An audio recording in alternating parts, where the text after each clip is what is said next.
Level 1. Private. You are E1. The absolute bottom of the most powerful ground force in human history. You own nothing. You decide nothing. You are told when to wake up, when to eat, when to sleep, and how to fold your socks. Basic combat training is 8 weeks of controlled suffering. It is not designed to teach you how to fight. It is designed to reveal whether you are capable of being made into a soldier. There is a difference. A big one. The drill sergeant is not screaming at you because he hates you.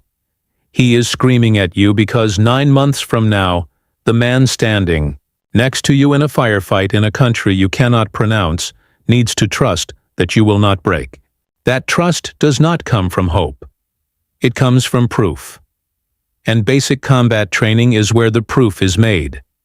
You wake up before the sun. You run until your shins feel like they are splitting.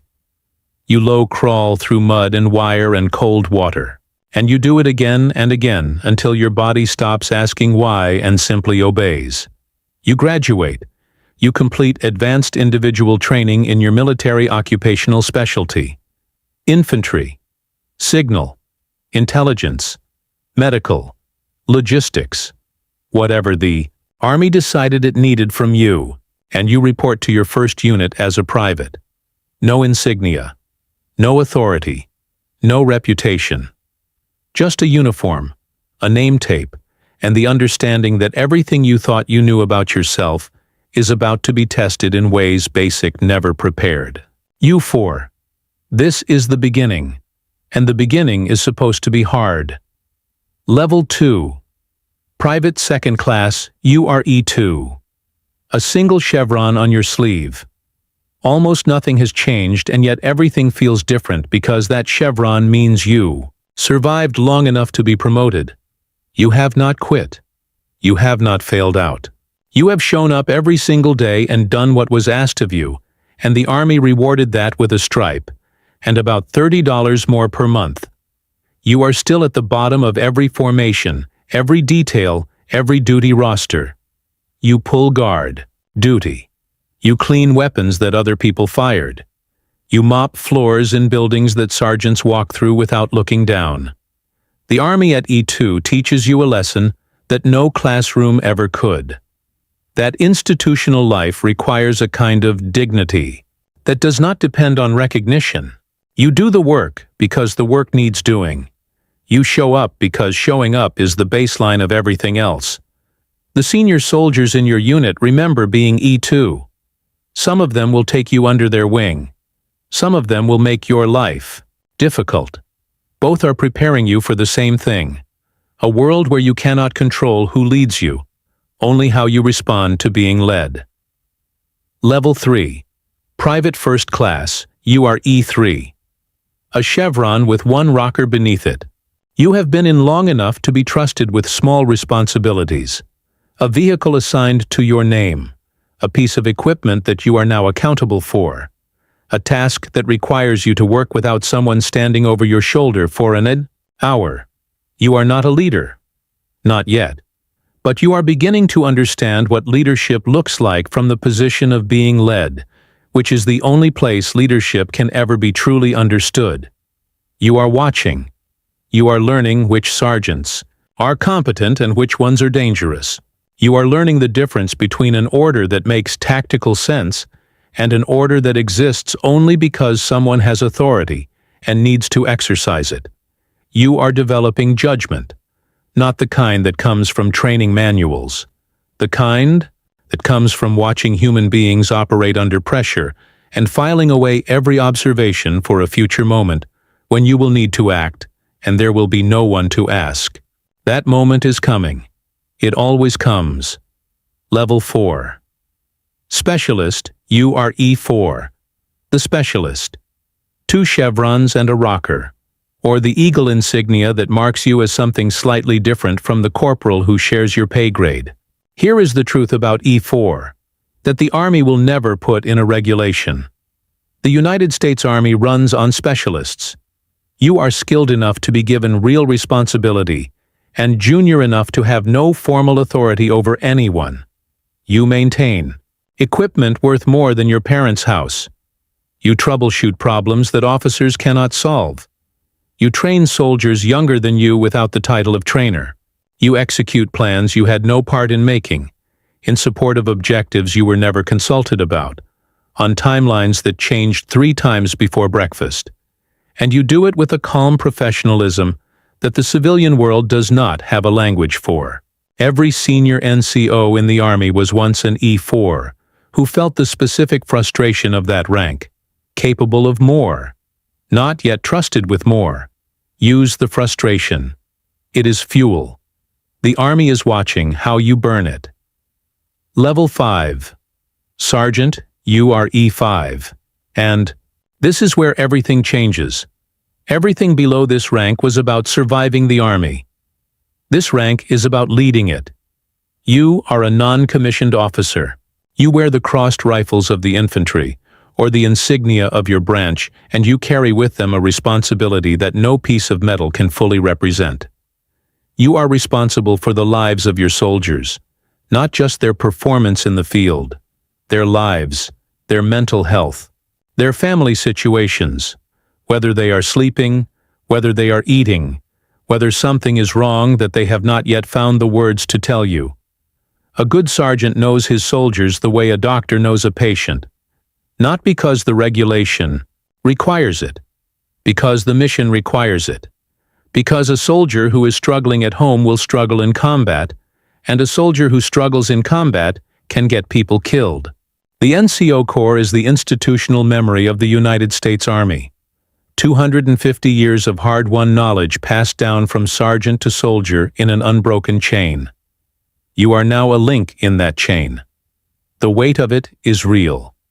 Carry it like it matters. Because it does. Level 6. Staff Sergeant, you are E6. Squad Leader, 9 to 10 soldiers. Their lives in combat are your direct and personal responsibility. You have deployed by now. You have seen what the training was actually preparing you for, and you have felt the specific weight of being responsible for human beings in a place where the consequences of failure are not a failed inspection, but a flag-draped casket. You have made decisions in fractions of a second that you have replayed in your mind for years afterward. You have written statements for after-action reviews that forced you to describe in precise military language exactlies. What went wrong, exactly who was where, exactly what you should have done differently. That process is brutal. It is also the most honest form of professional development that exists. The staff sergeant is where the Army's credibility is built or destroyed, because the Army makes a promise to every soldier it recruits. It promises that you will be led by competent professionals who have your best interests and the mission's success equally in mind. The staff sergeant either fulfills that promise or breaks it every single day. You are not managing a team. You are leading warriors. The distinction is not semantic. It is the difference between soldiers who follow orders and soldiers who follow you into rooms where following orders stops being enough. Level 7. Sergeant First Class, you are E7. Platoon Sergeant. You have been in uniform for a decade or more.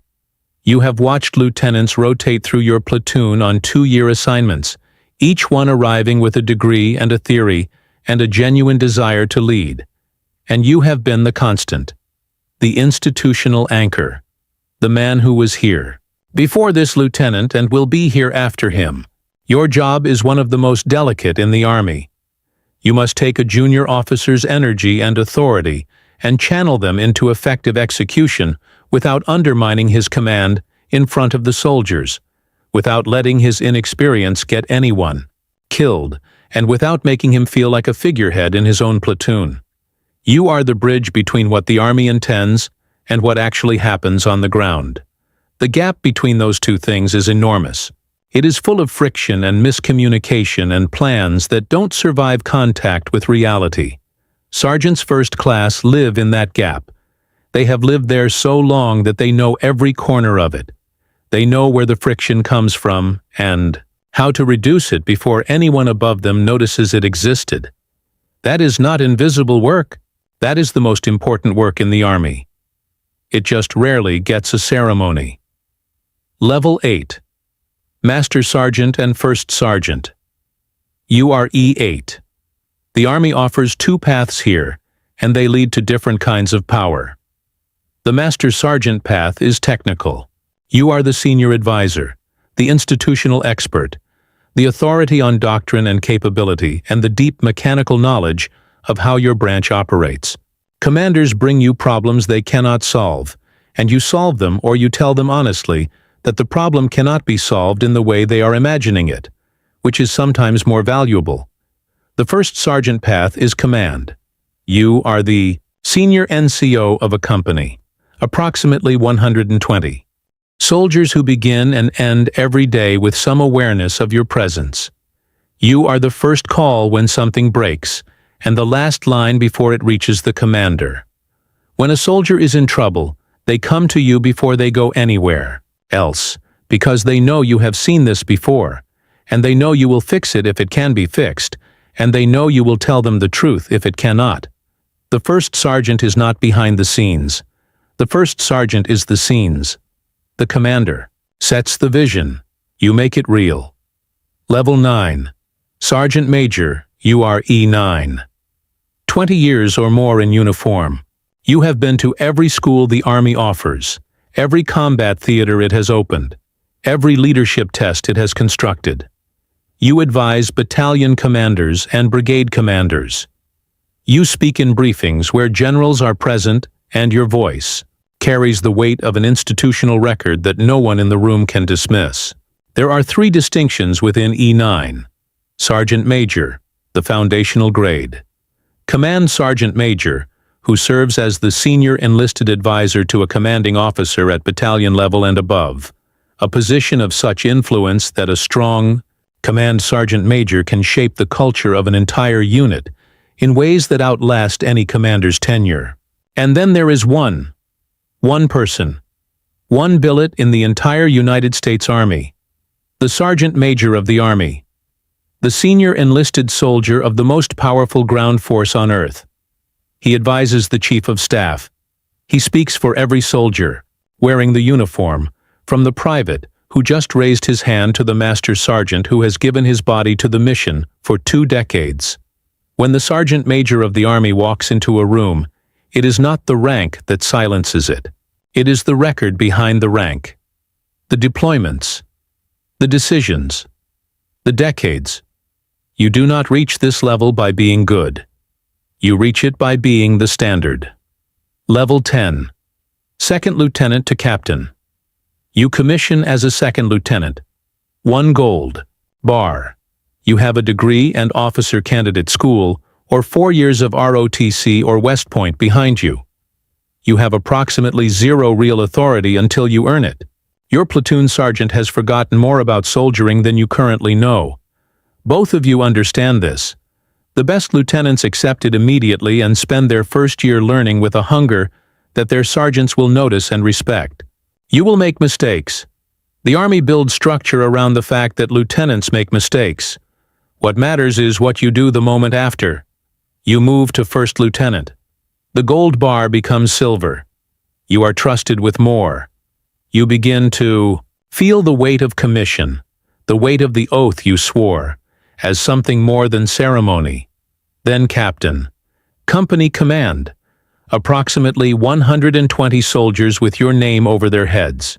Every decision you make about training, about culture, about what you will and will not tolerate, shapes those soldiers in ways that will follow them for the rest of their careers. Captain is where officers are made or broken. Not by combat alone, by the daily, grinding, unglamorous work of building a unit that is ready for combat before combat arrives. Level 11. Major to Colonel. You are an 04 now. Major. The shift is seismic. You are no longer primarily a leader of soldiers. You are a planner of operations. You work on staff. You translate the commander's intent into executable plans. You manage the gap between strategic guidance and tactical reality, and you do it under time pressure, with incomplete information and competing priorities, and a commander who needs answers now, and not after you have had time to think carefully. Then Lieutenant Colonel, Battalion Command, 600 soldiers. The complexity multiplies. The decisions have longer consequences.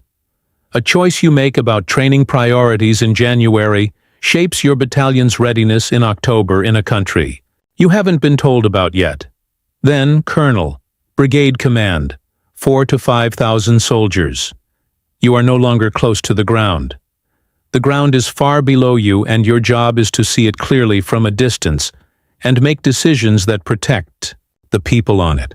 Every level of command above company strips away direct contact with soldiers and replaces it with responsibility for systems. The best colonels never forget that the systems exist for the soldiers, not the other way around. Level 12. The General. 1 star. Brigadier General. You have been selected from a pool of colonels who were already exceptional. The selection board chose you not because you were the most decorated or the most aggressive or the most politically connected. They chose you because you demonstrated the capacity to operate at a scale where your decisions affect divisions, where your errors cost lives in numbers too large to carry personally, and where your judgment must be trusted by a civilian leadership that is ultimately responsible to the American people. 2 stars. Major General. You command a division, 15,000 soldiers. You brief the chairman of the Joint Chiefs. You coordinate with allied commanders and intelligence agencies and the diplomatic apparatus of the United States government. 3 stars. Lieutenant General, Corps Command. 4 stars. General. You sit in rooms with the Secretary of Defense. You brief the President. You are one of the most powerful military officers in the history of human civilization, and the power you hold is restrained by a constitution that your soldiers swore to defend and that you swore to uphold above all orders, above all authority, above the preferences of any individual regardless of rank or office. That oath is the last and most important rank of all. And above every general, standing alone in history, General of the Army. 5 stars, awarded to only 5 men: Pershing, MacArthur, Eisenhower, Bradley, Marshall. Men who commanded armies, so vast that the stars on their shoulders represented not just rank, but the weight of a civilization defending itself. The rank has not been awarded since the Second World War. It may never be awarded again, but it exists as a reminder that there are scales of war this country has survived before, and as a promise that if that scale ever comes again, the Army will be ready. Level 13. The cycle. Right now, at a military entrance processing station in some mid-sized American city, an 18-year-old is standing in a line he has never stood in before. He is nervous in a way he has not felt since his first day of high school. He does not know what his MOS will be. He does not know which post he will be assigned to, which unit will define him, which sergeant will be hard on him in exactly the right ways at exactly the right moments. He does not know that the uniform he is about to receive carries the weight of every soldier who wore it before him. The men who crossed the Delaware in winter with their feet wrapped in rags. The men who held the line at the Argonne. The men who stormed the beaches at Normandy into machine gun fire and kept going. The men who fought through Chosin in temperatures that froze their weapons and kept fighting anyway. The men who took Fallujah street by street and room by room. The men who walked patrol routes in Kandahar province for 15 months and came home changed in ways their families are still trying to understand. He does not know any of this yet. He knows only that something in him said yes when the rest of his world said wait. He raised his hand. And in the United States Army, that is always how it begins. The hand goes up. The drill sergeant starts talking. The clock starts running. The soldier starts becoming. And somewhere at the other end of that becoming, 20 or 30 years from now, a sergeant major with a record carved into his body and a general with stars on his shoulder both trace their stories back to the same moment, The moment the hand went up, the cycle does not end, it only begins again.